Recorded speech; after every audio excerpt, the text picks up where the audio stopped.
নমস্কার। এখন আমি করছি রুই বড়ির ঝোল। আমি বড়ি কটা ভেজে নিচ্ছি। আগে বড়িগুলো আমার বাজার থেকে কেনা কলের ডালের বড়ি নিয়ে এসেছি। এতে নাকি কুমড়োও দিয়েছে, দোকানদার বলল। তো যাই হোক, সেই বড়ি দিয়ে আমি রুই মাছের ঝোল করছি।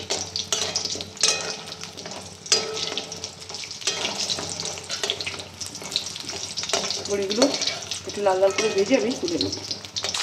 ওই একই তেলে, বড়ি ভাজার তেলেই আমি রুই থেকে ছেড়ে দিয়েছি। মাছটা 400 গ্রাম ওজন। মাছটা দু পিঠ লাল লাল করে ভেজে নিয়েছি। মাছটাকে এবার তুলে নিচ্ছি। আমি ওই মাছ ভাজার তেলেই 1 চামচি কালো জিরে ফোড়ন দিই। এতে একটা কাঁচা লঙ্কা ফোড়ন দিই।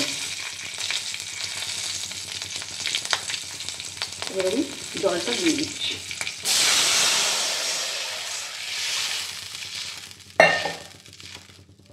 এবার দিচ্ছি এতে হলুদ আর জিরে গুঁড়োটা। দিচ্ছি 1 চামচি নুন।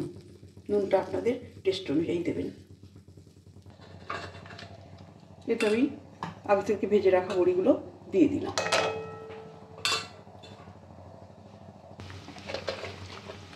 ঝোলটা ফুটে গেছে। আগে থাকতে ভেজে রাখা রুই মাছটা আমি এতে ঝোলে দিয়ে দিচ্ছি। এতে দিয়ে দিচ্ছি কিছুটা ধনেপাতা আর একটা কাঁচা লঙ্কা।